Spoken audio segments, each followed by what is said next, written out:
So the Asia Pacific region and Eutelsat, what's happening there? Well, as you know, we acquired the GE satellite business last year, and this gives us two fantastic satellites in Asia. The former GE-23, which is now rebranded as E172A, which continues to provide terrific service to customers across the Pacific. And just at the beginning of this year, we launched E70B, located over the Indian Ocean, and that enables us to provide terrific service to customers in Asia, all the way from Japan down to Australia. But more importantly than that, we can also provide linkages to Europe and to Africa, so it's a highly flexible satellite. Asian customers wanting to take, for example, content to Europe or data services, for example, for mining companies from Asia to Africa and vice versa, we can supply that demand. It's a very competitive region though. Why did Eutelsat decide that there was something there for them as well? Well, if you look historically, Eutelsat were always had a leadership position in Europe, Middle East, North Africa. So we've targeted two areas for expansion. One is Latin America, where we haven't got anything yet, but we've acquired an orbital slot. And also in Asia, which is a dynamic market. It is a competitive market, but demand continues to grow. It's outpacing demand in other parts of the world. And we feel that we have something to offer here. And certainly our experience with the satellite we acquired and the brand new satellite, which is, it's been up for 6 months, and we're starting to see some pretty high demand on that satellite. We're confident we made the right choice, and we intend to grow the business here. One of the biggest markets in Asia, of course, is China. Everybody wants to be in there. What inroads are Eutelsat making? I think China, from a regulatory point of view, is a tough market. There's no question. We've been able to provide service to Chinese customers by working within the regulations, working with China Satcom to provide services to customers in China who want to get TV services out. So, for example, we carry TVBI from Hong Kong, carry CCTV channels. We carry some Star Times programming, all aimed at different other parts of the world, Africa, Europe, and we see that business growing. So we respect that for domestic use. That's a market that the Chinese wish to serve themselves, but there's still a lot of business to facilitate between China and the rest of the world. And with regards to Asia, the trends going forward, I mean, are there any obstacles in the way that you see, or is it looks like it's smooth sailing? Well, I don't want to sound complacent, but I wouldn't describe it as smooth sailing when you've got different regulatory jurisdictions across 30 plus countries. But we seem to be steering the right path, and as I said, we're confident of growth in this market. Now, all the talk is at the moment about high throughput satellites. I mean, what's Eutelsat's position on high throughput satellites? Is this the future of? Yes, it's not going to replace standard FSS satellites, but it's certainly going to be an important tool, an important addition to the arsenal of a satellite operator.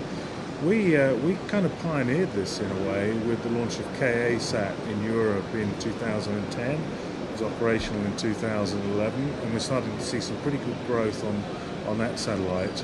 And we see similar opportunities in other parts of Asia. Now, looking elsewhere, we had the big buzz about 3D, which didn't come off. We've got HD, which has established itself. Yeah. We've now got Ultra HD and 4K. I mean, where's this going? I'm very bullish on Ultra HD. I think one of the issues with 3D TV was if you need to buy a pair of glasses and have batteries in them to watch it, that doesn't facilitate easy viewing. So maybe at some point, if they can improve the technology with 3D so you can look at it without needing glasses. But I agree, that's been a flash in the pan. I was personally never particularly convinced about it. Ultra HD is different. It's such an amazing viewing experience. Seeing, you can see the difference between standard HD and Ultra HD. We are carrying a test channel on Ultra HD, and we expect that in in the near future, I don't want to put a date on it, but in the close near future, we're going to see content, and we're going to see the cost of television sets come down. And those two things together will drive the market, plus the improved viewer experience, particularly for things like sports. Have you seen sports on Ultra HD? Yeah, it looks pretty fantastic. impressive. Yeah. Yeah, we were watching a boxing channel earlier, and we couldn't See the decide. droplets. We couldn't decide whether it was Ultra HD or standard or high definition. But you know, Yeah. with regards Eutelsat, looking a bit more globally, Yeah.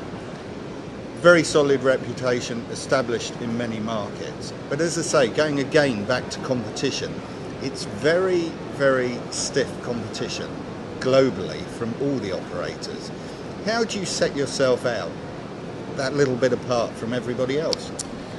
We put a lot of effort into a couple of things. One is fleet replenishment. We have, one of the most intensive plans to do that. I think we put, I'm not sure if I'm allowed to say, but it's a significant chunk of our annual revenue into fleet replenishment. So we have, 7 satellites being launched between now and the end of 2015.